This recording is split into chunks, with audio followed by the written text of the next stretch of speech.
யோசுவாவின் புஸ்தகம் 1ஆம் அதிகாரம் 5ஆம் வசனத்திலிருந்து 9ஆம் வசனம் முடிய உள்ள கர்த்தருடைய வார்த்தையை நமக்கென்று உரிமை பாராட்டி வாசிப்போம். நீ உயிரோடு இருக்கும் நாளெல்லாம் ஒருவனும் உனக்கு முன்பாக எதிர்த்து நிற்பதில்லை. நான் மோசேவோடு இருந்தது போல உன்னோடும் இருப்பேன். நான் உன்னை விட்டு விலகுவதும் இல்லை, உன்னை கைவிடுவதும் இல்லை. பலன் கொண்டு திட மனதாயிரு. இந்த ஜனத்தின் பிதாக்களுக்கு நான் கொடுப்பேன் என்று ஆணையிட்ட தேசத்தை நீ அவர்களுக்கு பங்கிடுவாய். என் தாசனாகிய மோசே உனக்கு கற்பித்த நியாய பிரமாணத்தின்படியெல்லாம் செய்ய கவனமாய் இருக்க மாத்திரம் மிகவும் பலன் கொண்டு திட மனதாயிரு. நீ போகும் இடம் எல்லாம் புத்திமானாய் நடந்து கொள்ளும்படி அதை விட்டு வலது இடது புறம் விலகாதிருப்பாயாக. இந்த நியாய பிரமாண புஸ்தகம் உன் வாயை விட்டு பிரியாதிருப்பதாக. இதில் எழுதியிருக்கிற வைகளின்படியெல்லாம் நீ செய்ய கவனமாய் இருக்கும்படி இரவும் பகலும் அதை தியானித்து கொண்டிருப்பாயாக. அப்பொழுது நீ உன் வழியை வாய்க்க பண்ணுவாய், அப்பொழுது புத்திமானாயும் நடந்து கொள்வாய். நான் உனக்கு கட்டளிடவில்லையா? பலன் கொண்டு திட மனதாயிரு, திகையாதே, கலங்காதே. நீ போகும் இடமெல்லாம் உன் தேவனாகிய கர்த்தர் உன்னோடே இருக்கிறார் என்றார். ஆண்டவர் இந்த வேத புஸ்தகத்தை அல்லது கர்த்தருடைய வார்த்தையை ஒரு மனுஷன் வெற்றி அடைவதற்கான ஒரு அற்புதமான திறவுகோலாய் வைத்திருக்கிறார். இந்த திறவுகோலை தான் யோசுவாவுக்கு கொடுக்கிறார், சொல்றாரு. சொல்லி உன்னுடைய வாழ்க்கையை நீ வெற்றிகரமாக ஆக்கிக் கொள்வதுக்கு என்னெல்லாம் செய்யணும் அப்படின்றத தான் இந்த வேத வசனங்கள் கற்றுக் கொடுக்குது பாருங்க. இன்றைக்கு இந்த திறவுகோலாக இருக்கக்கூடிய, வாழ்க்கையை வெற்றியாக்கக்கூடிய, வாழ்க்கையை நல்லாக்கக்கூடிய கர்த்தருடைய வார்த்தையை அநேக கிறிஸ்தவர்கள் அதை இக்னோர் பண்ணி வாழ்கிறாங்க. They live in ignorance of not knowing how the success can become theirs. அந்த வெற்றி அவர்களுடையதாக இருப்பதுக்கு அறியாமையில் வாழ்கிற இன்னும் நிறைய கிறிஸ்தவங்க இருக்க தான். எவ்வளோ சத்தியம் கேட்டால் கூட, எவ்வளோ வசனங்களை ஆண்டவர் அவர்களுக்கு நேராக விளக்கி சொன்னாலும் இன்னும் இந்த வசனம் அவர்களுக்கு திறவுகோலாக அவருடைய வாழ்க்கையை வெற்றி ஆக்குவதற்காக தேவன் வச்சிருக்கிறார் என்பதை அறிந்து கொள்ளாமல் போகும்போது வாழ்க்கையில் மாற வேண்டிய காரியங்கள் இன்னும் மாறாமல் இருப்பதுக்கு என்னுடைய இக்னோரன்ஸ் தான். எனக்கு கர்த்தர் இவ்வளோ அனுகூலமான சத்தியங்களை எனக்கு கொடுத்துருந்தோம், இவ்வளோ விளக்கி எனக்கு ஆண்டவர் வசனங்களை சொல்லியும் என் வாழ்க்கை மாறலன்னா நான் அதை புறக்கணித்து வாழ்கிறேன், அதை இக்னோர் பண்ணி வாழ்கிறவனாய் நான் மாறி விடுகிறேன். அதுதான் பாருங்க, ஆண்டவர் பிரசங்கியாருங்க சபையில் வைத்து என்ன பண்ண வைக்கிறார்னா, ஊழியக்காரன் எடுத்து தேவனுடைய வார்த்தையை பிரசங்கிக்க வைக்கிறார். ஆண்டவர் என்ன செய்கிறார்னா, பேச பேச ஊழியக்காரன் பிரசங்கிக்க ஒரு இன்ஸ்பிரேஷனை ஆண்டவர் இந்த வார்த்தையின் மேலே உங்கள் ஒவ்வொருவருக்கும் உண்டாக்க விரும்புகிறாரு. இந்த வார்த்தையின் மேலே ஒரு ஈர்ப்பு உண்டாயிருச்சுன்னா, நான் சொல்கிறேன், எல்லா கஷ்டத்திலும் இருந்து கர்த்தர் நம்மளை விடுதலை பண்ண அவர் வல்லவராக இருப்பார். அப்போ இந்த வசனத்தில் நமக்கு ஒரு ஈர்ப்பு உண்டாகும் போது, இந்த நாட்களில் ஆண்டவர் நம்ம கற்றுக் கொடுக்குற ஒன்று, கடன்ல இருந்தெல்லாம் கர்த்தர் நம்மளை விடுதலை பண்ணி, எதெல்லாம் நான் சிக்கி இருக்கிறேனோ, சிக்குண்ட எல்லா காரியங்களிலும் சூழ்நிலைகளிலும் கர்த்தர் என்னை விடுதலை பண்ணுவதற்கான வழிகளை தேவன் வைத்திருக்கிறார். இன்னைக்கு பாருங்க, ஜனங்க ஆண்டவரை நோக்கி பார்க்காம, இந்த சத்தியத்தை நோக்கி பார்க்காம எங்கெங்கேயோ நம்ம நோக்கி பார்க்கிறோம், என்னென்னமோ மற்ற காரியங்களை செய்கிறோம். அதனால தான் வாழ்க்கையில் எல்லா துன்பங்களும் பிரச்சனைகளும் போய் நம்மளை வாட்டி ஆழமான பிரச்சனைகளுக்குள்ள இருந்து வெளியே வர முடியாமல் தவிக்கிற எத்தனையோ மக்களை பார்க்குறோம். ஆனால் ஆண்டவர் இன்னைக்கு நம்மளை பார்த்து சொல்றாரு, நம்முடைய வாழ்க்கையில் இருக்கும் எல்லா பிரச்சனைகளை காட்டிலும் நான் நோக்கி பார்க்கிற இயேசு மிக பெரியவராக இருக்கிறார். எத்தனை பேருக்கு உயர்த்தி சொல்ல முடியும்? நான் நோக்கி பார்க்கிற இயேசு எப்படிப்பட்டவராக இருக்கிறாரு? இதை நான் விளங்கி கொண்டேனா, எனக்கான அற்புதமான திட்டங்களை கர்த்தர் வச்சிருக்கிறார், எனக்கான அற்புதங்களை செய்ய தேவன் ஆயத்தமாக இருக்கிறார், எனக்கான விடுதலையை கொடுக்க தேவன் ஆயத்தமாக இருக்கிறார். இதெல்லாம் நான் அறிந்து கொண்டா என் கண்ணை அவருக்கு நேராக நோக்கி start to look up to God. இன்னைக்கு நிறைய ஜனங்களுடைய பிரச்சனை நீங்க கவனிச்சு பாருங்க, எங்கெங்கேயோ நோக்கி பார்க்குறாங்க, மனுஷனை நோக்கி பார்க்குறாங்க, அங்கே போகிறாங்க, இங்கே போகிறாங்க.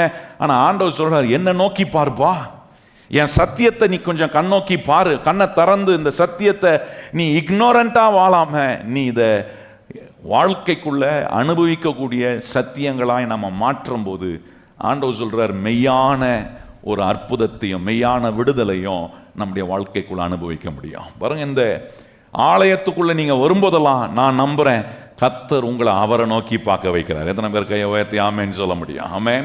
இங்க வேற எதையும் பார்க்கறதுக்கு இல்லை பாருங்க. ஏன்னா இங்க வந்தா கர்த்தரை ஆராதிக்கிறோம், அவரை நோக்கி பார்க்கிறோம். வசனத்தை பிரசங்கிக்கிற நேரத்தில் ஆண்டவர் எப்படிப்பட்டவர்ன்றதை உங்களுக்கு காட்டுறேன். உங்களை என்னவா ஆக்கணும்னு அவர் விரும்புகிறார், எப்படி வெற்றியை உங்களுக்கு கொடுக்கணும், இந்த நல்ல வெற்றியை நம்முடைய வாழ்க்கைக்குள்ள கொடுத்து புத்திமானாய் நம்மளை நடத்துவதுக்கு ஆண்டவர் என்ன செய்ய விரும்புகிறார். இதுதான் ரொம்ப முக்கியமான விஷயங்கள். இதை நம்ம அறிந்து கொள்ள கீழே பார்க்குறவனா இருக்க மாட்டேன், என் ஆண்டவரை பார்க்குறவனாய் மாறுகிறேன். எத்தனை பேர் கர்த்தரை பார்க்குறவர்களா இங்கே இருக்கிறவங்க கையை உயர்த்தி ஆமேன்னு சொல்லுங்க பார்ப்போம். இயேசுவை பார்க்குற ஒரு மனுஷன் நிச்சயமா வாழ்க்கையில் முன்னேறுகிறவனாக இருப்பான். இயேசுவை பார்த்த பிறகு நான் முன்னேற முடியலன்னு சொன்னால் அது வாய்ப்பே கிடையாது. ஏன்னா சகேவி என்கிற ஒரு மனுஷன் பாருங்க, இயேசுவை பார்க்கணுன்னு ஆசைப்பட்டான். அவன் ஆளுக்குள்ளும் அதனால என்ன செஞ்சான், ஒரு மரத்து மேலே ஏறி நின்று பார்த்தான் பாருங்க. இவன் இயேசுவை பார்க்கறதுல இவ்வளோ ஆசையாக இருக்கிறான்றதை அறிந்த உடனே இயேசு அவன் இருந்த மரத்தின் அருகே நின்று அவனை கொஞ்சம் அண்ணாந்து பார்த்தாரு. இயேசு அவனை பார்த்த பிறகு வாழ்க்கை மாறிச்சா மாறலையாங்க? நான் சொல்கிறேன், இன்னைக்கு நான் அந்த இயேசுவை பார்க்குறேனே, என் வாழ்க்கையை அவர் மாற்ற அவர் நிச்சயமாய் வல்லமை உள்ள தேவன். எவ்வளோ வருஷம் மாறாமல் இருந்தாலும் நான் சொல்கிறேன், இன்னைக்கு கர்த்தர் சொல்கிற விதமாக அவரை நோக்கி பாருங்க, நிச்சயமா உங்க வாழ்க்கையில் ஒரு அற்புதத்தை செய்து காட்ட கர்த்தர் வல்லமை உள்ள தேவனாய் அவர் இருக்கிறார். அப்போ ரொம்ப முக்கியம், இந்த கடன் பிரச்சனைகள் அல்லது நாம் எதிலெல்லாம் தவிக்கிறோம் அதை வந்து விடுவிக்கப்படுவதுக்கு 5 சத்தியங்களை நான் உங்களோட பேசி கொண்டு இருக்கிறேன். 1, 3 காரியத்தை நம்ம அறிந்து கொள்ளணுன்றாரு. அது என்ன? தேவன் எல்லா கடனையும் ரத்து செய்கிறவர், அவர் பட்சபாதம் இல்லாத தேவன். என்ன அவருடைய சித்தம், தேவனுடைய சித்தம் நான் கடனெல்லாம் வெளியே வரணும் என்பது கர்த்தர் வச்சிருக்கிற சித்தம். இதை சொல்லிட்ட பிறகு 2 காரியத்தை நம்மளை செய்ய சொல்றாரு. இதெல்லாம் உன்னை கீழே இழுத்துட்டு போதும், அதை செய்யாதப்பா, மறுபடியும் மேலும் மேலும் கடனை வாங்கி உன் வாழ்க்கையில் அடிமையாக வாழாத. அதுக்கு அடுத்து சொல்றாரு, வாயை திறந்து வீட்டில் நாங்கள் கடன் வாங்க மாட்டோம், எங்கள் குடும்பம் கடன் பட்ட குடும்பமாக இருக்காது, கர்த்தரின் ஆசீர்வாதம் நிரம்பி வழிகிற குடும்பமாக இருக்கும் என்பதை வாயை திறந்து விசுவாசமாக பேசி கிரியையில் அதை செயல் கொண்டு வர வேண்டும் என்பதெல்லாம் நம்ம கவனிச்சோம் பாருங்க. 3வது சத்தியம் ஆண்டவர் சொல்றாரு, நான் வாழ்வதும் நான் உழைப்பதும் எனக்கு நேராக கர்த்தருடைய வானம் திறக்கப்பட்டிருக்கணும். நான் சொல்றேன், அது ஒரு பெரிய ஆசீர்வாதங்க கர்த்தருடைய மக்களுக்கு நேராக. ஏன்னா இஸ்ரவேல் மக்கள் எங்கெல்லாம் போனார்களோ அவர்களுக்கு நேராக கர்த்தர் எப்படி இருந்தாரா? அக்கினிமயமாக, மேகஸ்தம்பமாக.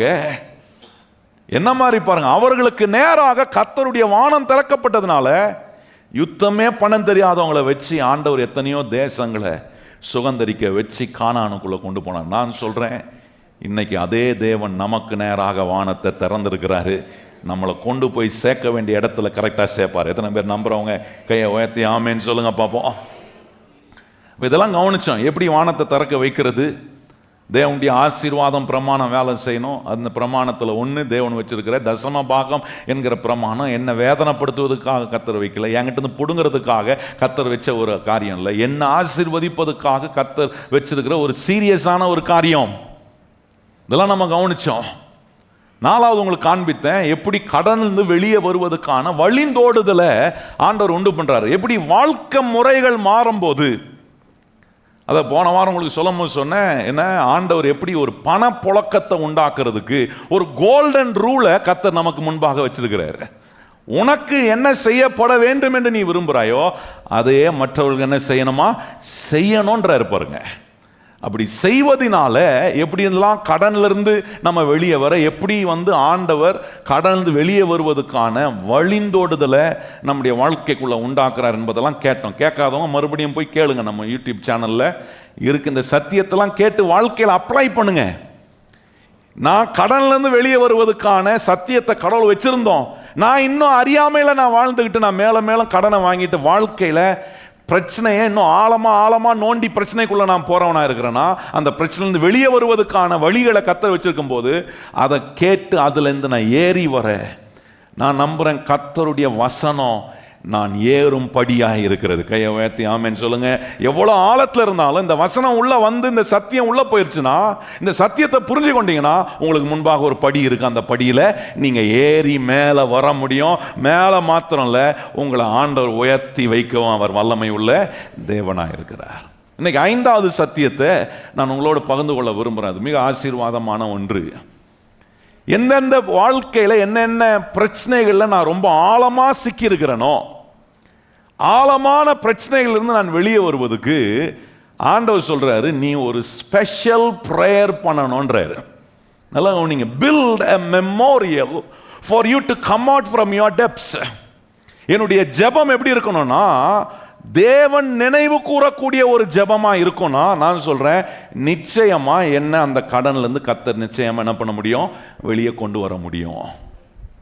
அப்ப கவனிச்சு பாருங்க, என் ஜெபத்தை கர்த்தர் நினைக்கக்கூடிய மெமோரியலான ஒரு பிரேயரா ஆண்டவருக்கு முன்பாக இருக்கணும்னா, அதெல்லாம் காட்ட போறேன் வேதத்துல. இப்படி இருந்துச்சு பாருங்க. புதிய ஏற்பாட்டில் ஒரு சம்பவத்தை காட்டி, பழைய ஏற்பாட்டில் இருந்து ஒரு சம்பவத்தை காட்டி, இப்படி தேவனுக்கு முன்பாக உங்க ஜெபம் ஒரு மெமோரியலான பிரேயரா இருக்குமானால், நான் சொல்றேன் உங்களுக்கான விடுதலையை கர்த்தரால நிச்சயமா கொடுக்க முடியும். கையை உயர்த்தி ஆமென் சொல்லுங்க பாப்போம். அப்போ என்னுடைய பிரேயர் ஒரு ஸ்பெஷல் பிரேயரா இருக்கணும்னா, இந்த ஜெபத்துல ஆண்டவர் ரொம்ப முக்கியப்படுத்துறது என்னன்னா, விசுவாசத்தை முக்கியப்படுத்துறாரு. பக்கத்துல சொல்லுங்க, என் ஜெபத்துல ஆண்டவர் எதை முக்கியப்படுத்துறாரு? விசுவாசம் ரொம்ப முக்கியம் பாருங்க.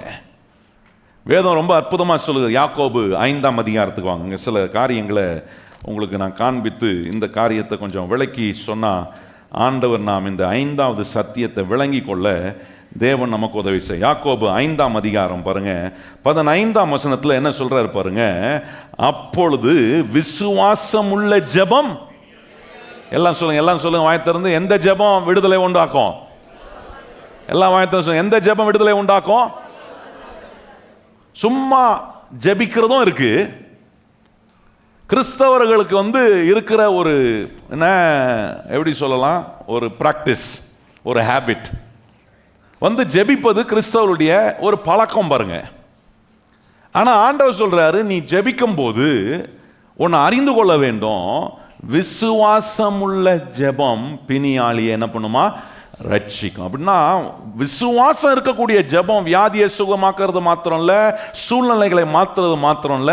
விசுவாசம் உள்ள ஜெபம் உன்னை பண்ணுது என்னன்னா, நம்மளை எல்லா கடன்ல இருந்தும் விடுவிப்பதுக்கான வேலையை கர்த்தர் செய்வதற்கு அறிகுறியா இருக்கு பாருங்க. இன்னைக்கு ஒரு இந்த காரியத்தை பாருங்க. அங்க சொல்லியிருக்கிற ஒரு காரியம் பாருங்க, 13ஆம் வசனம் பாருங்க. அங்க 13ஆம் வசனம் முதல் பகுதி பாருங்க. அங்க சொல்லியிருக்கு, உங்களில் ஒருவன் துன்பப்பட்டால் ஜெபம் பண்ண. அப்ப கவனிங்க, இன்னைக்கு நான் ஒரு பிரச்சனையில் இருக்கிறேன், இன்னைக்கு நான் இந்த கடன்ல இருந்து வெளியே வர முடியாம தவிக்கிறேன் அப்படின்னா, இங்க வேதம் சொல்லுகிறது ஜெபம் பண்ணு. ஆனா அந்த ஜெபத்தை பண்ணும்போது ஆண்டவர் எப்படி பண்ண சொல்றாரு? 15ஆம் வசனம், அப்பொழுது ஜெபம் பண்ற அந்த ஜெபம் எப்படி இருக்குன்னா, அப்பொழுது விசுவாசம் உள்ள ஜெபம் பிணியாளியை ரட்சிக்கின்றார். நான் கஷ்டப்படும் போது, நான் ஒரு துன்பத்தில் இருக்கும்போது நான் ஜெபம் பண்ணணும்னு சொல்றாரு. கரெக்ட் தான். அந்த ஜெபத்தை நான் செய்யும் போது ஆண்டவர் எப்படி செய்யணும்னு சொல்றாருன்னா, விசுவாசத்தோட நான் செய்யணும். நல்லா கவனிச்சு பாருங்க. ஒரு உதாரணத்தை சொன்னா நீங்க விளங்கி கொள்ள ஆண்டவர் நமக்கு உதவி செய்வார் பாருங்க. இந்த மெரைன் காம்பஸ்ன்னு ஒன்று இருக்கு. நீங்க அதை கவனிச்சீங்கன்னா, அது திசையை காட்டுற, நார்த்து சவுத்து ஈஸ்ட் வெஸ்ட்னு திசையை காட்டுற ஒரு காம்பஸ். நீங்க அந்த காம்பஸை நீங்க கவனிச்சீங்கன்னா, அந்த முள் இருக்கு பாருங்க, அந்த முள் அதுக்குள்ள இருக்கிற மேக்னடைஸோட, அந்த மேக்னட்டோட கனெக்ட் ஆகாத வரைக்கும் அது எல்லா இடமும் சுத்தம். நீங்க செக் பண்ணி பாருங்க வேணா. ஆனா அது மேக்னடைஸ் ஆன உடனே, அது அந்த காந்தகத்தோட அது இணைக்கப்பட்ட உடனே, அந்த முள்ளு எப்பொழுதுமே நார்த்து திசையை நோக்கி தான் காட்டும். வடக்கு திசையில் தான் அந்த முள் என்ன பண்ண, நீடல் பாயிண்டடா நிற்கும். மேக்னடைஸ் ஆகாத வரைக்கும் அது எல்லா இடமும் காட்டுது, எல்லா இடமும் சுத்துது. அப்படியே தொலைன்னு என்ன, அப்படியே இப்படி நீங்க எப்படின்னா அப்படின்னு சுத்தம். ஆனா ஒன்ஸ் அந்த மிஷினை, அந்த மெரைன் காம்பஸை மேக்னடைஸ் பண்ணி கனெக்ட் பண்ணிட்ட பிறகு அது நீங்கள் எப்போ எடுத்தாலும் அது நார்த்து திசைக்கு நேராக பாயிண்ட் பண்ணி காட்டும். அதிலிருந்து தான் நம்ம இருக்கக்கூடிய திசைக்கு நேராக அது திரும்பி அதனுடைய டைரக்ஷனை காட்டும். இப்போ கவனிச்சு பாருங்க, இன்னைக்கு நம்முடைய வாழ்க்கை அப்படிதான். இன்னைக்கு நிறைய பேர் சொல்றது, நான் கிறிஸ்தவன் ஆயிட்டேன், நான் ஏசப்பாவுடைய பிள்ளையா இருக்கிறேன், சர்ச்சுக்கு வரேன், ஆனால் நான் இன்னும் அப்படியே இருக்கிற மாதிரியே தான் இருக்கிறேன், என் பிரச்சனை தீர மாட்டுது, என் வாழ்க்கையில் எந்த மாற்றமும் வரல. ஒருவேளை கர்த்தர் நான் இப்படி தான் இருக்கணும்னு நியமிச்சிருக்கிறாரு போல இருக்கு, என்னை கொண்டு வந்து இங்கே தான் விட்டுட்டாங்க, அதனால நான் இப்படியே இருக்கிறேன். இப்படி சொல்ற காரியங்கள் நடுவே ஆண்டவர் நம்மளை பார்த்து கேட்குறாரு, நம்முடைய வாழ்க்கையில் இந்த விசுவாசம் இந்த காம்பஸ் மாதிரி, இந்த மெரைன் காம்பஸ் மாதிரி மேக்னடைஸ் ஆயிருக்கா? தேவனுடைய வார்த்தையினால, சத்தியத்தினால, நான் ஆண்டவருடைய அந்த விசுவாசத்தினால நான் கனெக்ட் பண்ணப்படும் போது நான் அப்படியே எல்லா இடமும் சுத்திட்டு இருக்கிற மாதிரி இல்லை, இருக்கிற இடத்துல இருக்கிறவனா இருக்க மாட்டேன். என்னை ஆண்டவர் எங்கே கொண்டு வரணுமோ, என்ன விடுதலை எனக்கு உண்டாக்கணுமோ அதுக்கு உண்டான வேலையை ஆண்டவர் நமக்குள்ளே செய்ய ஆரம்பிக்கிறார் பாருங்க. இன்னைக்கு கிறிஸ்தவ மக்களாக இருக்கிறேன்னா இந்த வசனத்தை கேட்கும் போதெல்லாம் மேக்னடைஸ் ஆகிறேன், என் விசுவாசம் கனெக்ட் ஆகுது தேவனோட. நான் பல சந்தேகத்தோட வரலாம், பல கேள்விகளோட வரலாம், ஆனால் வசனத்தை கேட்க கேட்க அந்த மேக்னெட்டிக் ஃபோர்ஸ், அந்த பவர் எப்படி ஒரு மெரைன் காம்பஸையே கரெக்டாக பாயிண்ட் பண்ணி காட்ட முடியும். நான் சொல்கிறேன், என்னையும் ஆண்டவருடைய வார்த்தை வந்து டச் பண்ணி அந்த விசுவாசத்தை உண்டாக்குன உடனே எனக்கு ஒரு நம்பிக்கை வருது, இல்லை இல்லை இல்லை, இந்த பிரச்சனையிலே இருக்க போகிறதில்ல, இதிலிருந்து கர்த்தர் என்னை விடுவிக்கிறதுக்கான வழிகளை கர்த்தர் எனக்கு வச்சிருக்கிறார், என்னை முன்னேறி செல்ல வைப்பார். இந்த நம்பிக்கை வருது பாருங்க. இயேசு கிறிஸ்து, நான் சொல்கிறேன், நமக்குள்ள வந்த அந்த நாள்ல இருந்து இன்னைக்கு வரைக்கும் அந்த ஒரு கனெக்ஷனை தான், அந்த ஒரு மேக்னடைசிங் ஃபோர்ஸை தான் ஆண்டவர் தம்முடைய வார்த்தையை கேட்கும் போதெல்லாம் உண்டு பண்ணுறாரு. நல்லா கவனித்து பாருங்க. இன்னைக்கு என்னுடைய வாழ்க்கையை நினச்சி பார்க்குறேன். நான் ஊழியத்துக்கு வந்தபோது சொன்னாங்க, வந்தியா ஊழியம் செஞ்சியா, அது பாட்டு அதனுடைய பிரச்சனைகள் பாடுகள்லாம் இருக்கும், அப்படியே போனவனும் பெருசாலாம் செய்யணும்னு என்ன பண்ணிடாத, மனசில் நினச்சிடாத. நான் நல்ல வேலை நான் என் மனசுக்குள்ள ரொம்ப அதிகமாக ஏற்றுக்கல பாருங்க. ஆண்டவர்கிட்ட நான் ஜெபம் பண்ணும்போதெல்லாம் கர்த்தர் என்னை கொண்டு செய்ய போகிற பெரிய காரியங்களை கர்த்தர் காட்டுறார், என்ன செய்ய போகிறார், எப்படி செய்ய போகிறார், ஒவ்வொரு பாதைகளை காட்டும் போது நான் இன்னைக்கு யோசித்து பார்க்குறேன், நான் இருக்கிற நிலையிலேயே இருக்க நான் விரும்பாம, நான் இன்னைக்கு இந்த இடத்துல இருக்கிறேன்னா இந்த நிலையிலிருந்து இந்த இடத்திலிருந்து இன்னும் விஸ்தாலமாக்க, இன்னும் பெரிய காரியங்களை செய்ய, இன்னும் தேவனுடைய ராஜ்யத்தை கட்டுவதற்கான எண்ணங்களை உண்டாக்குறார். ஏன்னா ஆண்டவரோட நான் கனெக்ட் ஆக அது ஒரு மேக்னெட் மாதிரி என்னுடைய விசுவாசத்தை எழுப்புது, என்னை ஆண்டவரை நோக்கி பார்க்க வைக்குது. நல்ல கவனிங்க கர்த்தருடைய பிள்ளைகளே. இன்னைக்கு நான் கேட்குறேன், கர்த்தருடைய வார்த்தையை கேட்டுட்டோம், இன்னும் அப்படியே ஒரு மாதிரி எல்லா இடத்துலையும் சுற்றுற மாதிரி இருக்கிறேன்னா, அப்படியே தலை சுற்றிக்கிட்டே இருக்குது, ஒன்றும் நடக்க மாட்டுது, இப்படியே தான் இருக்கிறேன், ஒன்றும் மாற்றம், இப்படியே சொல்லிட்டு இருக்கிறவனா இருக்கிறேன்னா, இப்படி இருந்தேங்க, இப்படி இருக்கக்கூடிய நிலையில் இருந்தேன். ஆனால் கர்த்தர் என்னை படிப்படியாக உயர்த்துறதை பார்க்குறேன், கர்த்தர் என்னை விடுவிக்கிறத பார்க்குறேன், என் வாழ்க்கைக்குள்ள அற்புதத்தை செய்கிறத நான் பார்க்குறேன். அதுனா என்ன அர்த்தம்? ஆண்டவரோட நான் இப்போ ஆண்டவரை நோக்கி பார்க்குறேன். I started to look up to God. ரொம்ப முக்கியம் பாருங்க வாழ்க்கையில். அப்போ ஆண்டவர் சொல்றாரு, இந்த தேவன் நம்முடைய வாழ்க்கைக்குள்ள கிரியை செய்வதற்கு நம்முடைய ஜெபம் விசுவாசம் உள்ள ஜெபமா இருக்கும். அந்த விசுவாசத்தை ஆண்டவர் எப்படி சொல்றாருன்னா, விசுவாசம்னா நான் ஆண்டவரை நோக்கி பார்க்கிறேன். பக்கத்துல பார்த்து சொல்லுங்க, விசுவாசம்னா என்ன? ஆண்டவரை நோக்கி பார்த்தாலே நம்மளை கனெக்ட் பண்ணிடுவார், பவர் ஆக்கிடுவார், நம்மளை நல்லா கொஞ்சம் ஸ்ட்ராங்காக ஆக்கிடுவார். ஆண்டவரை நோக்கி பார்க்க நான் சொல்றேன் கர்த்தருடைய பிள்ளைகளை, ஆண்டவர் வல்லமையான விதத்தில் நமக்கு கிரியை. அப்போ நம்முடைய ஜெபத்தோட விசுவாசம் கலக்க வேண்டியது ரொம்ப முக்கியம். பக்கத்தில் பார்த்து சொல்லுங்க, நம்முடைய ஜெபத்தோட என்ன கலக்கணும்? இன்னைக்கு ஜெபத்துக்கு பஞ்சம் கிடையாது. என்ன முழு நாள் ஜெபன்றாங்க, முழு இரவு ஜெபன்றாங்க, என்ன அதுக்கப்புறம் அமாவாசை ஜெபன்றாங்க. நான் கேட்டேன், என்ன இந்த சாக்கு துணியை உடுத்தி ஜெபிக்கிற ஜெபம்லாம் இருக்கான். ரொம்ப ஆச்சரியமா இருக்குது. என்னென்ன மூடத்தனம் இருக்கோ எல்லா மூடத்தனத்தையும் என்ன பண்றாங்க கிறிஸ்தவங்க நம்புறாங்க. நான் கேட்குறேன், ஜெபம் பண்றீங்க, ஓகே, ஜெபம் நீங்க எத்தனை ஃபார்மேஷன் ஆஃப் ப்ரேயர் நீங்க வச்சுக்கலாம், ஆனா அந்த ப்ரேயருக்குள்ள விசுவாசம் இல்லைன்னா அந்த ஜெபம் ஒரு விளைவையும் உண்டாக்காது. அதான் நான் உங்களுக்கு காண்பித்தேன், விசுவாசம் உள்ள ஜெபம் என்ன பண்ணுகிறதா? பிணியாளியை ரட்சிக்கும். அப்படின்னா விடுதலையை உண்டாக்குது பாருங்க. எப்படிப்பட்ட ஜெபமா நம்முடைய ஜெபம் இருக்கணும் அப்படின்றத இன்னைக்கு நான் உங்களுக்கு காண்பிக்க விரும்புகிறேன். ஏன்னா இந்த ஜெபத்தில் விசுவாசம் கனெக்ட் ஆகும்போது தான் ஒன்று நடக்குது. நான் எப்போவுமே என் ஆண்டவரை நோக்கி போகிறேன். Faith is looking up to God.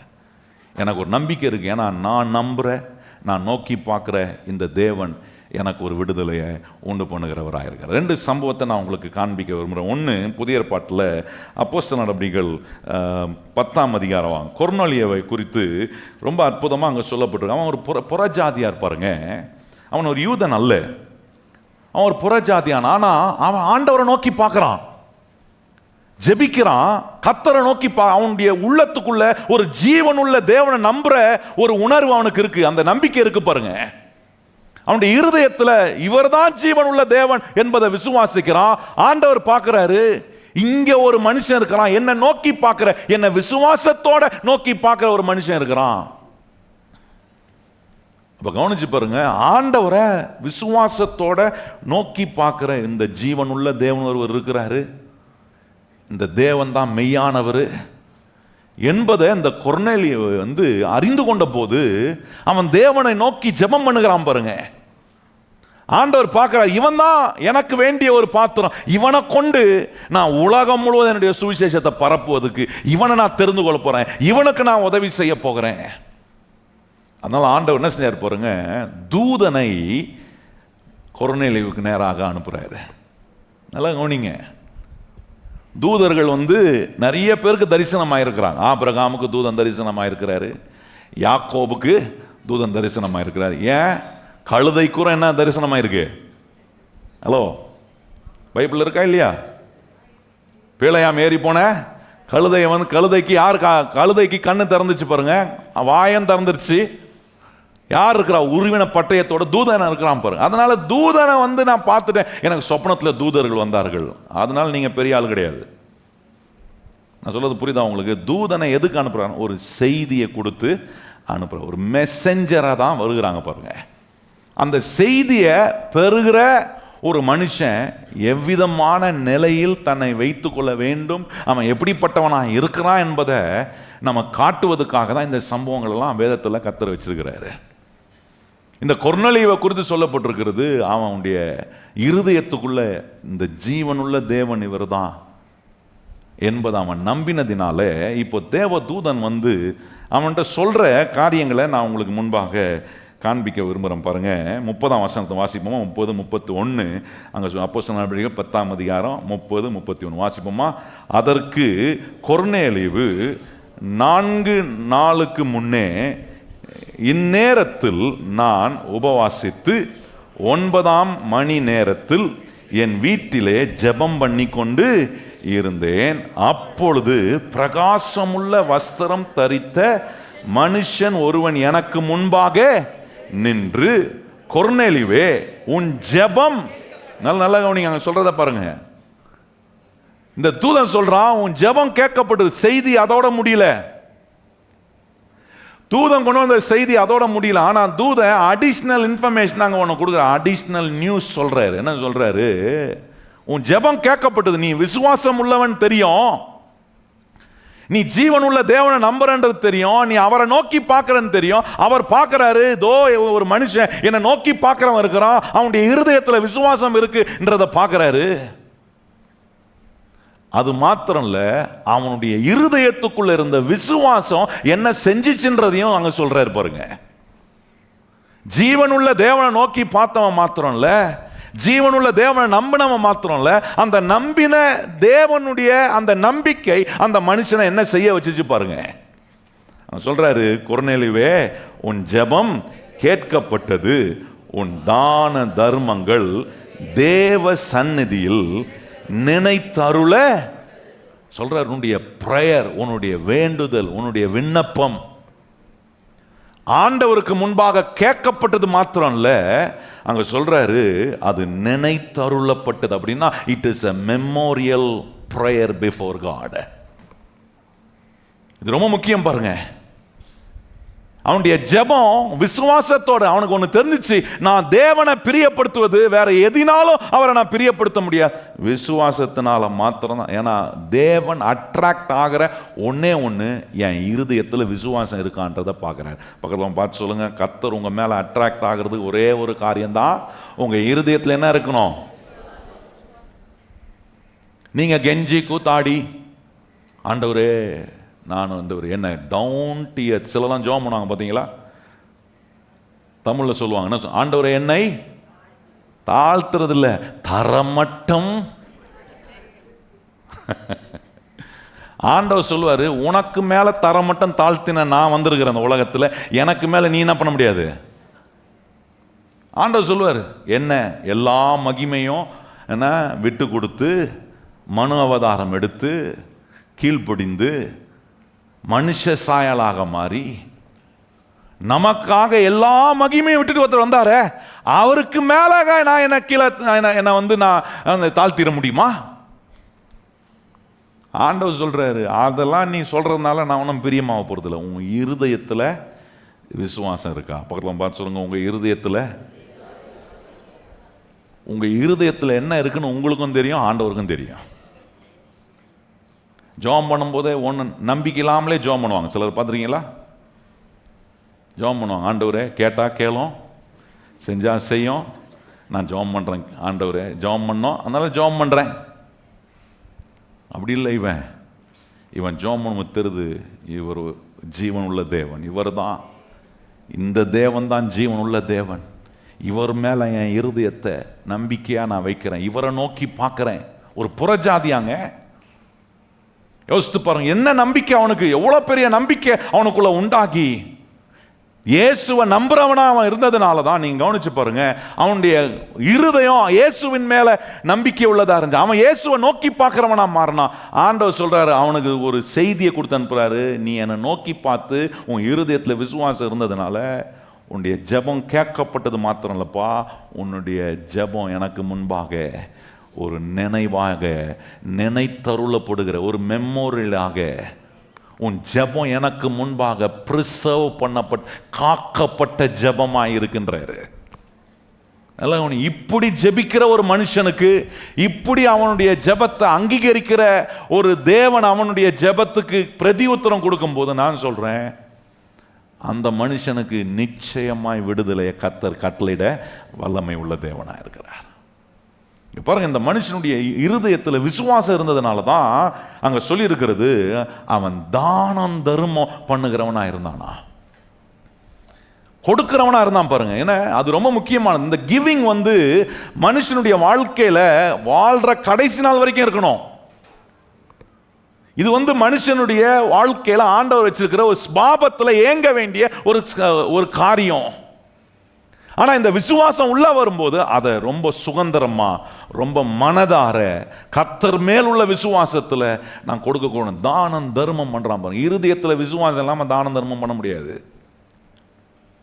இந்த மனுஷன் கர்த்தரை நோக்கி ஜெபிக்கிறவன், அவன் இருதயத்துக்குள்ள கர்த்தரை நம்புற விசுவாசம், இந்த ஜீவன் உள்ள தேவன் என்னை ஆசீர்வதிக்கிறாரு, எனக்கு ஏராளமான நன்மையை கொடுத்திருக்கிறாரு, அதனால என்னுடைய ஜனங்களுக்கு, என்னை சுத்தி இருக்கிறவர்களுக்கு நான் எவ்வளோ தான தர்மம் பண்ண முடியுமா பண்றேன்.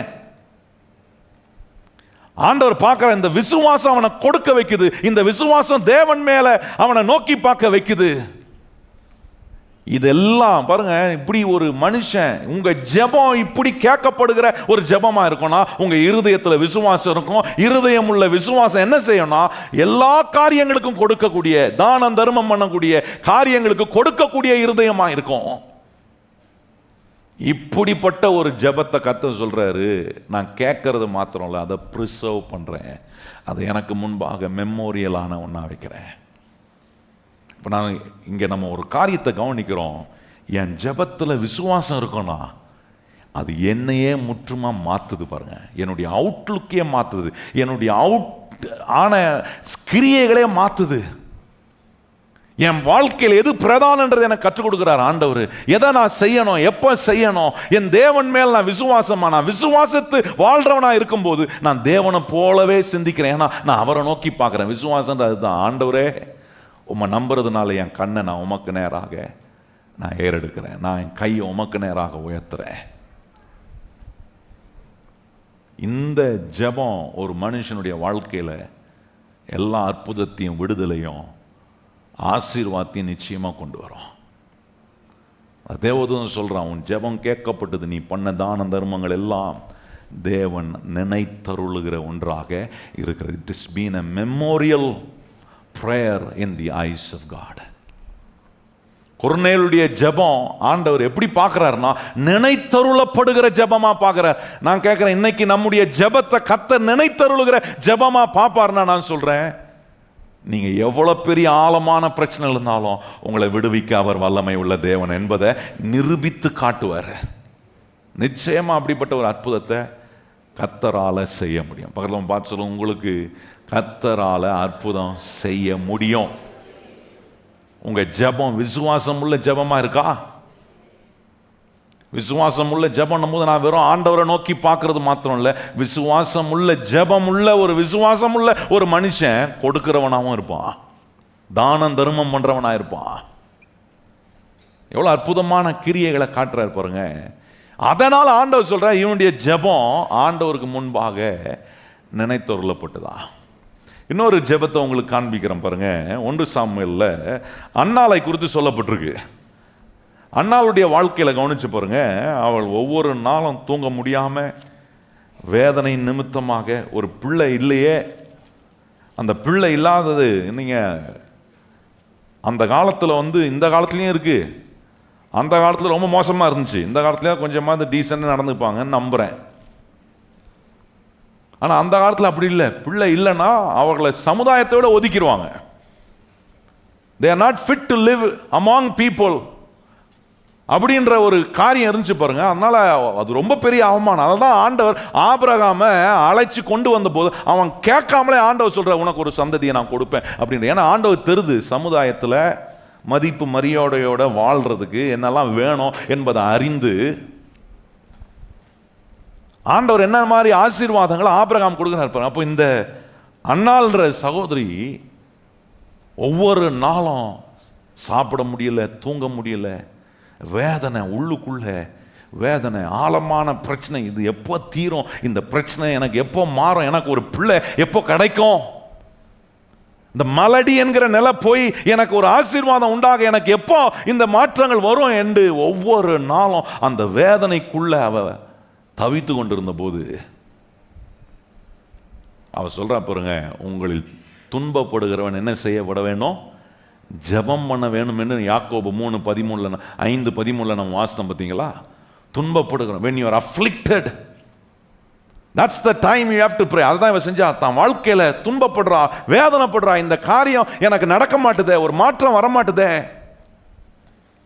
கவலைப்பட்டு கொண்டிருந்த நேரத்தில் அங்கே 11ஆம் வசனம் சொல்லியிருக்கு பாருங்க. இந்த அன்னாள் என்ன செய்தா பாருங்க, அதான் ரொம்ப விசேஷமானது. வாசிப்போமா எல்லாரும்? 1 சாமுவேல் 1ஆம் அதிகாரம் 11ஆம் வசனம் வாசிப்போம். சேனைகளின் கர்த்தாவே, தேவரீர் உம்முடைய அடியாளின் சிறுமையை கண்ணோக்கி பார்த்து. நல்லா கவனித்து பாருங்க, அவ எப்படி ஜெபம் பண்றா. ஆண்டவரே, நான் என்ன மாதிரி சிறுமைப்பட்டிருக்கிறேன், என்ன மாதிரி நான் அவமானப்பட்டுப்படுத்தப்பட்டிருக்கிறேன், என்னால் தூங்க முடியல ஆண்டவரே, சாப்பிட முடியல, நிம்மதியாக அங்கேயும் நடந்து திரிய முடியல, எனக்கு எவ்வளோ வேதனை ஆண்டவரே அப்படின்னு போய் துன்பப்படுகிற அவ போய் தேவனுடைய சமூகத்தில் உட்கார்ந்து அவ என்ன செய்கிறா, ஜெபம் பண்றா பாருங்க. இன்னைக்கு நான் சொல்றேன், பல துன்பங்கள், பல கஷ்டங்கள், பல வேதனைகள் இருந்தா நீங்க செய்ய வேண்டிய ஒன்று, போய் ஆண்டவருடைய பாதத்தில் உட்கார்ந்து ஜெபம் பண்ணுங்க. அந்த ஜெபத்தை செய்யும் போது விசுவாசத்தோட ஜெபிக்கணும். பகலும் பார்த்து அந்த ஜெபம் பண்ணும்போது இவ என்ன சொல்றா பாருங்க, சேனைகளின் கர்த்தாவே, தேவரீர் உம்முடைய அடியாளின் சிறுமையை கண்ணோக்கி பார்த்து உம்முடைய அடியாளை மறவாமல் நினைத்தருளி உமது அடியாளுக்கு ஒரு ஆண் பிள்ளையை கொடுத்தால் அவன் உயிரோடு இருக்கும் சகல நாளும் நான் அவனை கர்த்தருக்கு ஒப்பு கொடுப்பேன், அவன் தலையின் மேலே சர்வான கத்தி படுவது இல்லை என்று ஒரு பொருத்தனை பண்ணினாள். நல்லா கவனிங்க, இதுவரைக்கும் நிறைய ஜெபம் பண்ணியிருக்கிறா அவ, ஆனா இப்போ அவ ஜெபம் ரொம்ப ஸ்பெஷல் பிரேயரா மாறுது. நல்லா சொன்ன பாருங்க, நம்முடைய வாழ்க்கையில ஆழமான பிரச்சனைகள்ல சில நேரம் இருக்கும்போது we need to make some special prayer. அந்த ஸ்பெஷல் பிரேயர் தான் என்ன செய்யணும், ஆண்டவருக்கு முன்பாக நினைத்தருளப்படுகிற ஜெபமாக மாறும்.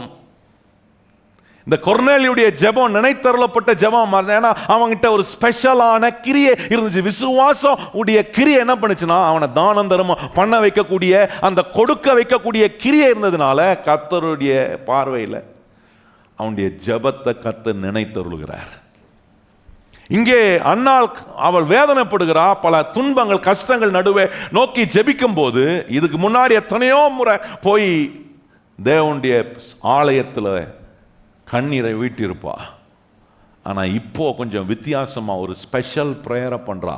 அந்த ப்ரேயரில் சொல்கிறா பாருங்க, அவள் சொல்கிறா, ஆண்டவரே உம்முடைய அடியாளை மறவாமல் நினைத்தருளி உமது அடியாளுக்கு ஒரு ஆண் பிள்ளையை கொடுத்தால் அவன் உயிரோடு இருக்கும் சகல நாளும் நான் அவனை கர்த்தருக்கு.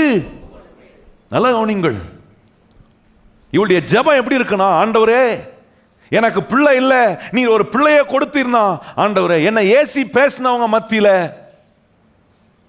என்னை குறைவா நினைச்சவங்க மத்தியில ஆண்டவரே நீர் எனக்காக இந்த அற்புதத்தை செஞ்சு காட்டணும் அப்படின்னா அது ஸ்பெஷல் பிரேயர் கிடையாது. நீங்கள் யோசிக்கலாம், என்ன பாஸ்டர் எனக்கு நன்மை செய்கிறதுக்கு ஆண்டவர்கிட்ட கேட்டால் அது ஸ்பெஷல் ப்ரேயர் இல்லைங்க.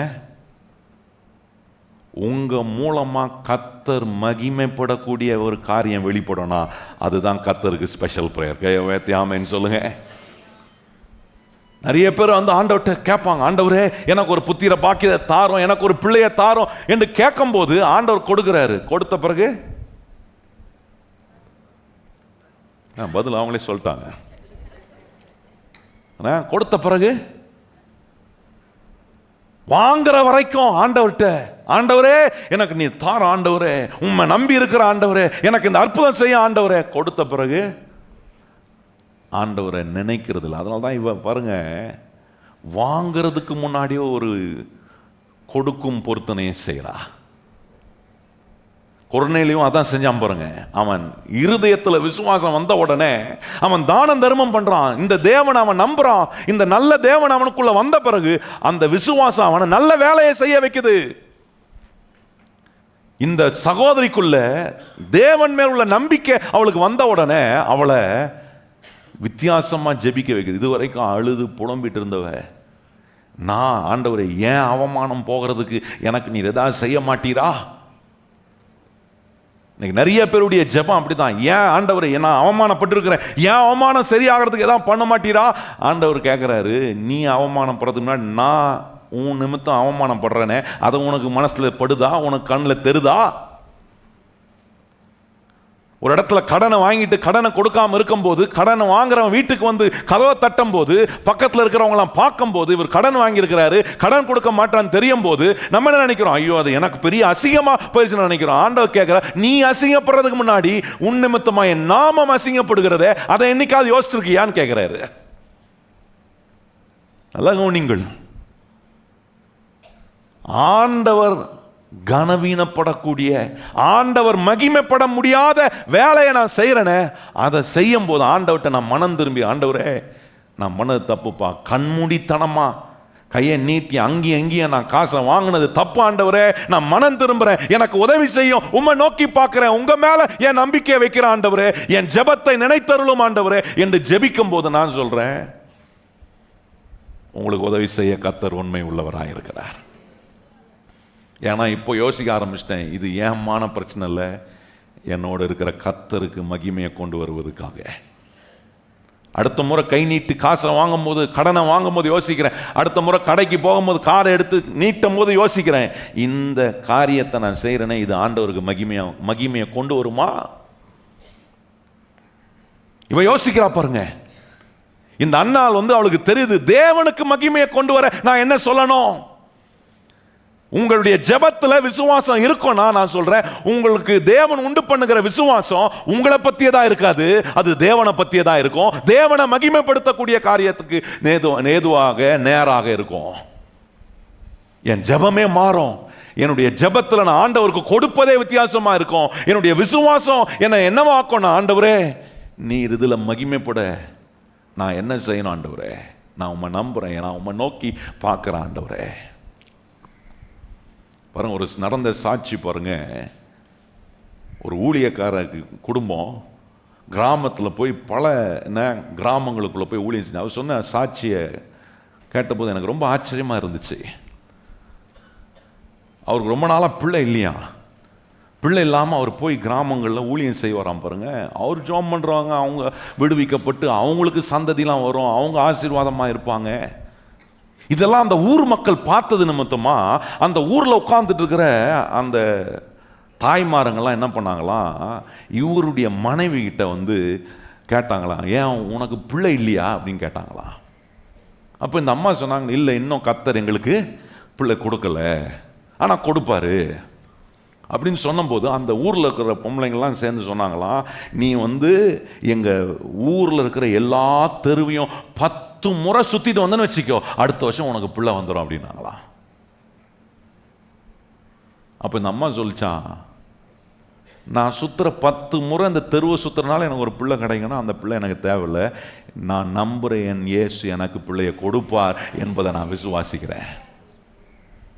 அந்த அம்மா சொல்லிச்சான் சவாலா, நீங்கள் 10 முறை நடந்தால் தானே அந்த தெருவெல்லாம், உங்கள் கிராமத்துக்கு தெருவெல்லாம் 10 முறை சுற்றினா தானே எனக்கு குழந்தை கிடைக்கும் நீங்கள் சொல்கிறீங்க. நான் இன்னைக்கு சொல்கிறேன், நான் நம்புகிற இயேசுநாத அடுத்த வருஷம் இதே நேரத்தில் எனக்கு ஒரு பிள்ளையை கொடுப்பாரு, அவருடைய நாமத்தை அவர் மகிமைப்படுத்தி காட்டுவார்னு அந்த அம்மா சவாலாக சொல்லிட்டு வந்துச்சான் பாருங்க.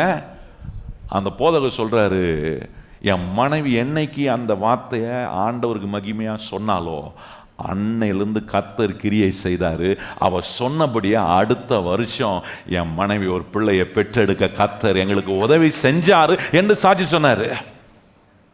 இப்போ இது அவளை பத்தியதல்ல, இது அந்த சகோதரிய பத்தியதல்ல, இது அந்த ஊழியக்காரனை பத்தியதல்ல. இப்போ தேவனுடைய நாமம் மகிமைப்பட வேண்டும். தேவ நாமம் மகிமைப்படுவதற்கு ஆண்டவர் என்ன கிரியை செய்யணுமோ விசுவாசத்தை உண்டு பண்ற அந்த அந்த பாஸ்டருடைய மனைவிக்குள்ள விசுவாசத்தை உண்டு பண்ணாரு பாருங்க.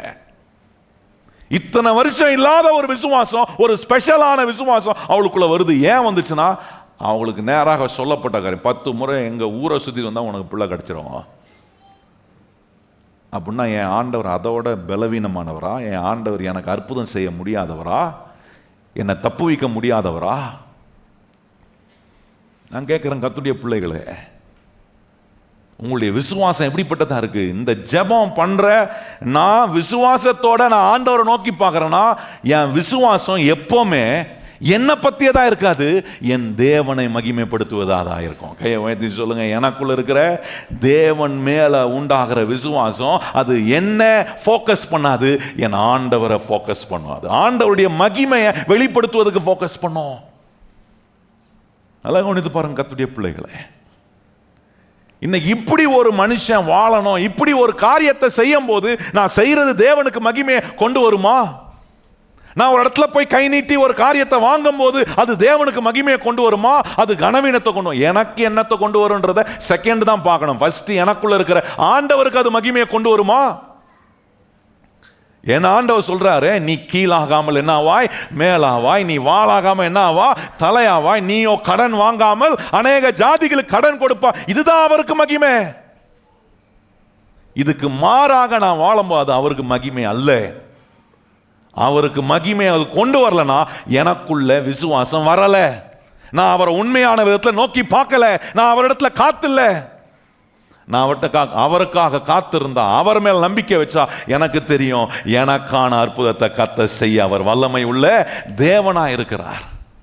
விசுவாசம் வந்துருச்சுனாலே என் பிரேயர் ரொம்ப ஸ்பெஷல் ஆயிடும். என் ஜெபத்தை கர்த்தர் நினைவு கூறக்கூடிய, it will be a memorial prayer in the eyes of God. ஒரு நாளும் அவர் மறக்க மாட்டார். ஒரு நாளும் என் ஜெபத்தை அவர் புறக்கணியும். ஏன்னா அவருக்கு தெரியும் இந்த ஜெபத்துக்கு என் மகிமையை நான் வெளிப்படுத்தி ஆகணும்ன்றதுல ஆண்டவர் இறங்கி அவருடைய மகிமை வெளிப்படுத்தும் போது நான் சொல்றேன் கர்த்தருடைய பிள்ளைகளை, உங்களை விடுவிக்க வேண்டிய விடுதலையை கர்த்தர் நிச்சயமா கட்டளையிடுவார். இப்படிதான் கடன்ல இருந்து வெளியே வருவதுக்கு நீங்க ஜெபிக்கணும். ஆண்டவரே நான் மேலும் மேலும் கடன் வாங்கி தப்பு பண்ணிட்டேன். Repentance is a good medicine for your debts. மறுபடியும் சொல்ல விரும்புகிறேன், கடனுக்கு நல்ல மருந்து எது தெரியுமா? மனம் திரும்புதல். மனம் திரும்பாம நீங்க செய்யணும்னு நினைச்சாலும், நான் சொல்றேன், எவ்வளவு ஜெபம் பண்ணாலும் உங்க ஜெபம் கேட்கப்படாது. ஏன்னா அதுல விசுவாசம் இல்லை. ஏன்னா தேவனை நோக்கி பார்க்கல. ஏன்னா எனக்கு என்ன தெரியலனா, ஆண்டவர் மகிமைப்படக்கூடிய விதத்தில் நான் வாங்கி இருக்கிறேன்னா இது அவருக்கு மகிமையை கொண்டு வருமா? இங்க அன்னாள் ஜெபிக்கிறா, ஆண்டவரே நீர் என்னை நினைவு கூர்ந்து, நீர் என்னை மறக்காம, என்னை நீர் ஞாபகம் வச்சு, எனக்கு நீர் ஒரு நன்மை செய். எனக்கு ஒரு ஆண் பிள்ளைய நீர் கொடுத்தா, என்ன அது ஆண் பிள்ளையா இருந்தாலும் சரி, பெண் பிள்ளையா இருந்தாலும் சரி, நீர் எனக்கு ஒரு பிள்ளைய கொடுத்தா. அவ சொல்றா பாருங்க, அந்த பிள்ளை உயிரோடு இருக்கும் நாளெல்லாம் உமக்குரிய பிள்ளையாய் வாழும். என்ன மாதிரி ஒரு பொருத்தனைங்க. அவ என்ன பார்க்கிறா? நீர் எனக்கு கொடுக்கிற பிள்ளை, அந்த பிள்ளை உயிரோடு இருக்கிற நாள் வரைக்கும் உமக்கு மகிமையா வாழணும் ஆண்டவரே. என்னைக்காவது அப்படி ஜெபம் பண்ணிருக்கீங்களா? நான் கேட்கிறேன், இன்னைக்கு உங்க அற்புதத்துக்கு ஆண்டவர் மகிமைப்பட வேண்டும் என்கிற கண்ணோட்டத்தோட ஜெபம் பண்ணிருக்கிறேனா?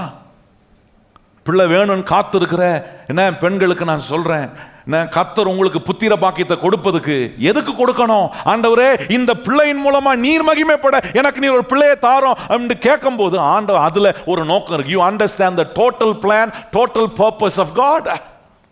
அதுல முழுமையான தேவனுடைய நோக்கத்தையும் அவருடைய திட்டத்தையும் அறிந்து நான் கேட்கிறேன், இந்த ஜெபத்துக்கு கர்த்தர் அற்புதம் செய்ய அவர் வல்லமை உள்ள தேவனா இருப்பாரு.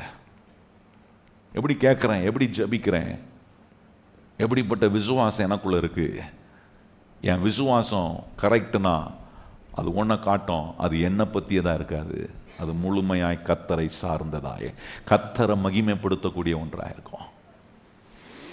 இன்னைக்கு நான் கடல்லேருந்து வெளியே வரணும்னு ஆண்டவரை உண்மை நோக்கி நான் ஏன் கேட்குறேன்? ஆண்டவரே நான் வெளியே வந்து அது எனக்கு ஏதோ உண்டாக்குற இல்லைப்பா, இவ்வளோ நாள் ஆண்டவரே நான் உம்முடைய நாமத்துக்கு கனவீனத்தை கொண்டு வரக்கூடிய விதத்தில் வாழ்ந்திருக்கிறேன். இனி அப்படி வாழக்கூடாது. உமக்கு மகிமையை கொண்டு வரணும், நீர் என்னில் மகிமைப்படணும். நாம் போகிற இடம்லாம் இயேசுவே நீர் உம்முடைய நாமம் மகிமைப்பட, எங்க குடும்பத்தின் மூலமா உம்முடைய நாமம் மகிமைப்பட, எங்க தலைமுறை மூலமா உம்முடைய நாமம் மகிமைப்பட, எங்க தலைமுறை ஆசீர்வதிக்கப்படணும், என் குடும்பம் ஆசீர்வதிக்கப்படணும். ஆண்டவரே நான் ஆசீர்வதிக்கப்படணும், ஏன்னா உம்முடைய மகிமை வெளிப்படணும் ஆண்டவரே. அப்படின்னா அதுல விசுவாசம் இருக்கு. அது கர்த்தரை நோக்கி பார்க்கிற ஒரு உள்ளம், ஒரு இருதயம். இந்த இருதயத்துக்குள்ள விசுவாசம் பொக்கிஷம் மாதிரி இருக்கு. நல்ல கவனிங்க கர்த்தருடைய பிள்ளைகளே, இப்படிப்பட்ட மேலான நிலைகளில் நாம் நம்மை வாழ வைப்பதுக்காக பாருங்க சொல்றான் பாருங்க, நீர் எனக்கு நினைத்தருளி எனக்கு ஒரு பிள்ளைய கொடுத்தீர்னா அவன் உயிரோடு இருக்கும் நாளெல்லாம் அவன் கர்த்தருக்குரியவனாய் வாழ்வான். வேதம் சொல்லுது பாருங்க, 19ஆம் வசனத்தில் கவனிச்சிங்கன்னா அங்கே சொல்றது, இப்படி ஜெபம் பண்ண பிறகு வேதம் சொல்கிறது, அவர்கள் அதிகாலையில் எழுந்து கர்த்தரை பணிந்து கொண்டு ராமாவில் இருக்கிற தங்கள் வீட்டுக்கு திரும்பி போனார்கள். எல்கான் தன் மனைவியாகிய அன்னாளை அறிந்தான். கர்த்தர் அவ பண்ண 11ஆம் வசனத்தில் அவ பண்ண ஜெபத்தை, அவளுக்கு விசுவாசம் இருக்குன்னு பார்க்கிறார். இப்போ அந்த விசுவாசம் தேவனுக்கு மகிமையான விதத்தில் அவளுடைய வாழ்க்கையில வேலை செய்யணுன்றதை நம்புறா. இப்போ ஆண்டவர் சொல்றாரு, அவளுடைய ஜெபம் நினைத்தருளப்பட்டது.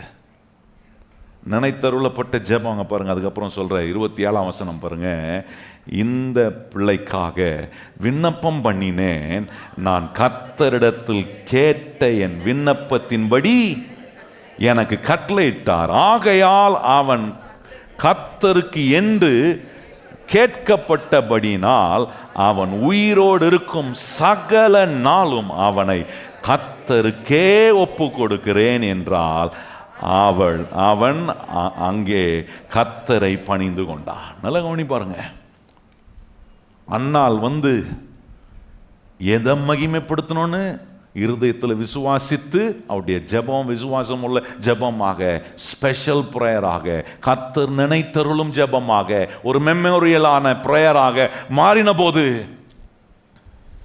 கர்த்தர் அவளுக்கு சாமுவேல் என்கிற ஒரு தீர்க்கதரிசியை கொடுத்து அந்த சாமுவேல் என்கிற தீர்க்கதரிசி இஸ்ரவேல் ஜனங்களுக்கு மிகப்பெரிய ஒரு தீர்க்கதரிசியாக தேவனிடத்திலிருந்து கர்த்தருடைய வார்த்தையை பெற்று ஜனங்களிடத்தில் கொடுக்க, ஜனங்கள் சொல்றதை கொண்டு போய் கர்த்தரிடத்தில் சொல்லக்கூடிய ஒரு மகத்துவமான, கர்த்தருக்குரியவனாய், கர்த்தருக்கு மகிமையை கொண்டு வரக்கூடியவனாய் ஒரு தீர்க்கதரிசியை பெற்றெடுக்கக்கூடிய அன்னாளாய் மாறினாள். நான் சொல்றேன், இன்னைக்கு உங்க ஜெபம் நினைத்தருளப்படுகிற ஜெபமா இருக்கணும். உங்களுக்கு அற்புதத்தை கர்த்தர் கொடுப்பார். உங்க கடன்ல இருந்து உங்களை வெளியே கொண்டு வருவார். உங்களை ஆசீர்வதிப்பார். என்ன அற்புதம் இன்னைக்கு உங்களுக்கு வேணும்? ஆண்டவரே, எனக்கு சுகம் வேணும், எனக்கு ஒரு விடுதலை வேணும், ஆண்டவரே என்னுடைய பிரச்சனைகள் மாறணும், இந்த கடன்லேருந்து நான் வெளியே வரணும். நான் சொல்கிறேன், உங்கள் ஜெபம் கர்த்தரால் நினைத்தருளப்படுகிற ஜெபமா மாறுதா? கர்த்தரால் நினைத்தருளப்படுகிற ஜெபமா? அப்படிப்பட்ட ஒரு ஸ்பெஷல் ப்ரேயரை ஆண்டவருக்கு நேராக நீங்கள் ஏறெடுக்கிறீங்களா? நல்லா கவனிங்க கர்த்தருடைய பிள்ளைகளை. ஆண்டவர் நாட்டில் என்ற சொன்ன ஒரு காரியம், ஆண்டவர் சொன்னார், நீ வருடந்தோறும் 3 முறை ஜெபத்தை சபையில் நீ ஏற்படுத்தணும்னு சொன்னார். என்னுடைய பிள்ளைகளை நான் ஆசீர்வதிக்க விரும்புகிறேன். அடுத்த வருஷத்தை நான் செய்ய விரும்புகிறேன். 3 தடவை 3 முறை நம்ம ஜெபிக்க போகிறோம். அதற்கான காலகட்டங்கள்லாம் நான் உங்களுக்கு தெரியப்படுத்துவேன். அது நமக்கு என்ன காட்டுதுன்னா, தேவன் நம்முடைய ஜெபத்தை நினைத்தருளுகிற ஜெபமாக அது மாறும். வருகிற டிசம்பர் மாதம் 1ஆம் தேதியிலிருந்து 7ஆம் தேதி வரைக்கும் நமக்கு ஆண்டவர் இந்த வருஷம் முழுவதும் நமக்கு செஞ்ச நன்றியை உணர்ந்து நம்ம ஆண்டவருடைய பாதத்தில் ஜெபிக்கிற ஜெபம். ஜெபத்தை மிஸ் பண்ணாதீங்க. இதெல்லாம் ஒரு ஸ்பெஷல் ப்ரேயர். கர்த்தர் உங்களை நினைத்தருள, நீங்க உங்க ஜெபத்தின் மூலமா கர்த்தரால நினைத்தருளப்படுகிற ஒரு மக்களாய் மாற, உங்க ஜெபம் விசுவாசத்தோட இணைந்து இருக்குமானால், நான் சொல்றேன், கர்த்தர் மாபெரும் அற்புதத்தை உங்களுக்கு செய்வார். இந்த அண்ணாளுக்கு செஞ்சாரே, கொர்நேலியுவுக்கு செஞ்சாரே. அவன் விரும்பினான், என்னை போல என்னுடைய குடும்ப மக்கள் எல்லாம் இயேசுவை அறிந்து கொள்ளணும், பரிசுத்த ஆவியானவர் வந்து இவர்களை நிரப்பணும், என்னை நிரப்பி இருக்கிற அதே ஆவியானவர் இவர்களையும் நிரப்பணும்னு விரும்பினாங்க. அவன் விரும்பினதை கர்த்தர் செய்தாரே. பேதுருவை கொண்டு வந்து புறஜாதிகள் மத்தியில் பேதுருவை நிற்க வச்சு பிரசங்கிக்க வச்சு பரிசுத்த ஆவியானவர் அவர்கள் மேல் இறங்கி வந்து எல்லாரும் ரட்சிக்கப்பட்டு, ஒரு மனுஷன் கர்த்தரை நோக்கி பார்க்கிற விசுவாசம் உள்ள ஒரு மனுஷன், அந்த விசுவாசம் உள்ள மனுஷன் தனக்காக அதை யோசிக்காம தேவன் எப்படி மகிமைப்படுவார் என்பதை யோசித்தான் பாருங்க. அவன் மூலமா கர்த்தர் அற்புதமான வேலை. நான் சொல்றேன், இன்னைக்கு நீங்க ஜெபித்து அந்த ஜெபம் விசுவாசம் உள்ள ஜெபமா இருந்து அந்த ஜெபம் கர்த்தரால நினைவு கூறப்படக்கூடிய ஜெபமா இருக்குமானா, அது உங்களை பத்தியே தான் இருக்காது. அது முழுமையா என் தேவன் மகிமைப்படுவதற்கு அடையாளமான விதமான ஜெபமா இருக்கும். எப்படிப்பட்ட ஜெபத்தை நான் செய்யறேன் ஒவ்வொரு நாளும், அது நம்மளை செக் பண்ணி பார்க்கணும். நிறைய கிறிஸ்தவர்கள் சுயநலமான ஜெபம் பண்றோம். நான் சொல்றேன், அந்த ஜெபம் கேட்கப்படாது. உங்களை ஒரு பிரச்சனையிலிருந்து கர்த்தர் விடுவிக்கிறாருன்னா அதுல ஆண்டவர் மகிமைப்படுறதுக்கு என்ன நீங்க கவனம் வைத்திருக்கீங்க? உங்க மனசுக்குள்ள என்ன எண்ணம் போயிருக்கு? ஒரு கடன்ல இருந்து கர்த்தர் உங்களை வெளியே கொண்டு வராருன்னா அதுல எப்படி தேவன் மகிமைப்படுவார்? நான் ஒரு குடும்ப பிரச்சனையில இருந்து விடுவிக்கப்படுறேன்னா அதுல தேவன் எப்படி மகிமைப்படுவாரு? ஒரு வேலை ஸ்தலத்தில் எனக்கு ஒரு அற்புதம் நடக்குதா, அதுல என் தேவன் எப்படி மகிமை? இந்த ஜெபம், இப்படிப்பட்ட உணர்வோட ஜெபிக்கிற ஜெபம் விசுவாசம் உள்ள ஜெபம். அந்த விசுவாசம் உள்ள ஜெபம் ஆண்டவர் சொல்றாரு கர்த்தரால நினைத்தருளப்படுகிற ஜெபமா இருக்கும். நம்ம செய்கிறோம், ஜெபம் செய்கிறோம். அந்த ஜெபத்தில் சில கரெக்ஷன்ஸ் ஆண்டவர் இன்னைக்கு நம்ம கற்றுக் கொடுத்துருக்கிறாரு. கடனிலிருந்து வெளியே வருவதற்கான 5வது சத்தியம் ஆண்டவர் சொல்ல, build a memorial that will bring you out from your debts. அப்படின்னா கடனிலிருந்து வெளியே வருவதற்கான நினைத்தருளக்கூடிய காரியங்களை கட்டுங்கள். ஜெபம் நம்முடைய வாழ்க்கையை கட்டி எழுப்போம். ஜெபம் என்ன செய்யுது? விசுவாசம் உள்ள ஜெபம் நம்மளை விடுதலை பண்ணுது, வெளியே கொண்டு வருது. கடனெல்லாம் வெளியே கொண்டு வந்து, ஏன் வெளியே கொண்டு வருதுன்னா, இந்த கடனெல்லாம் கர்த்தர் என்னை வெளியே கொண்டு, அவர் என்னில் மகிமைப்பட, நான் இனி அவருக்காக மகிமை உள்ள பாத்திரமாய் வாழ்வதற்காக ஆண்டவர் இந்த மகிமையான வேலைகளை கர்த்தர் நமக்குள்ள செய்கிறார். எத்தனை பேர் உணர்றீங்க, ஆண்டவரே என்னுடைய ஜெபம் விசுவாசம் உள்ள ஜெபமாக இருக்கணும்? எழும்பி நிற்போம், ஆண்டவருடைய சமூகத்தில் நம்ம ஒப்பு கொடுப்போம். ஒவ்வொரு நாளும் நீங்கள் ஜெபம் பண்ணும்போது, ஆண்டவரே அந்நாள் கேட்டது போல கேட்கணும். ஆண்டவரே நீர் எனக்கு எதை கொடுத்தாலும் அதை கர்த்தருக்கெண்டே கொடுக்குறேன். கர்த்தரதில் மகிமைப்படணும்.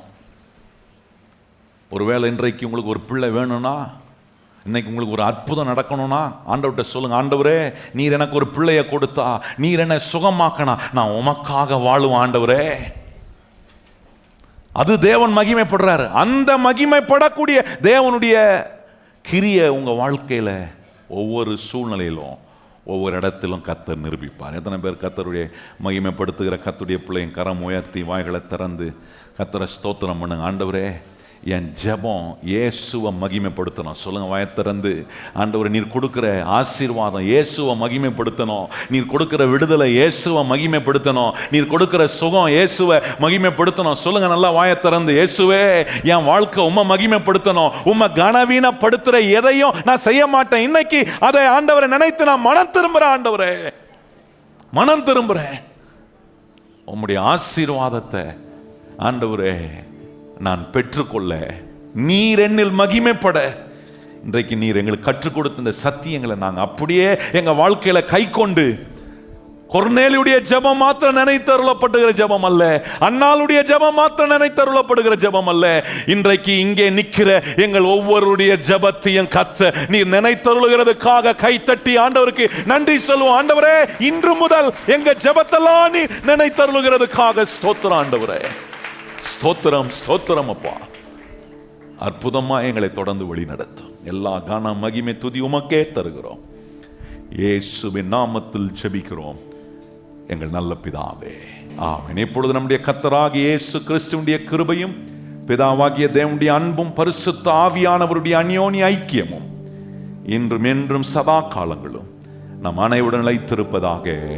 ஆமென். எல்லாரும் இணைந்து சொல்லுவோம், என் ஆத்துமாவே கர்த்தரை ஸ்தோத்திரி, என் முழு உள்ளமே பரிசுத்த நாமத்தை ஸ்தோத்திரி. என் ஆத்துமாவே கர்த்தரை ஸ்தோத்திரி, கர்த்தர் செய்த சகல உபகாரங்களையும் மறவாதே. ஆமென்.